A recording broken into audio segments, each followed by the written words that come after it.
I think 100 pesos, and that was the bill of Senator Mig Subiri when I was chairman of the Committee on Labor.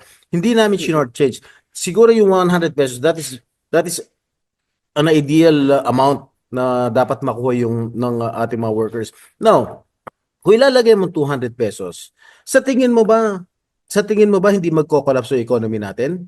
Lalo-lalo na yung mga small medium enterprises.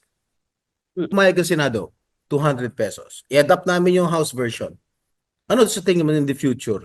Lalong maraming mawawala ng trabaho dahil maraming magsasara ng mga kumpanya.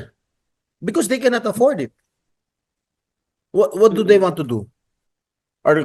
They want our economy to collapse? Mag-isip muna sila bago sila.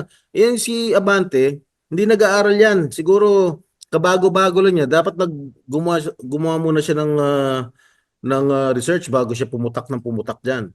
Kasi isang taon na nakapending yan, bakit nila inadapt yun? Kung talaga seryoso sila na gusto nilang tumulong sa ating mga manggagawa, dapat inadapt na nila.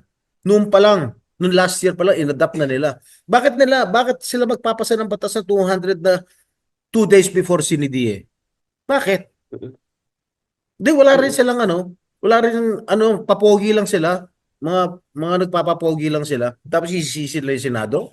That's not right. Hindi naman tayo pwedeng tumaas ng 100 dahil pag ginawa mo 200 dyan, alam mo, our economy will collapse. Hindi might collapse, will collapse. Dahil kawawa naman yung mga maliliit na mga kumpanya. Doon babayaran nila yung mga empleyado nila na plus 200.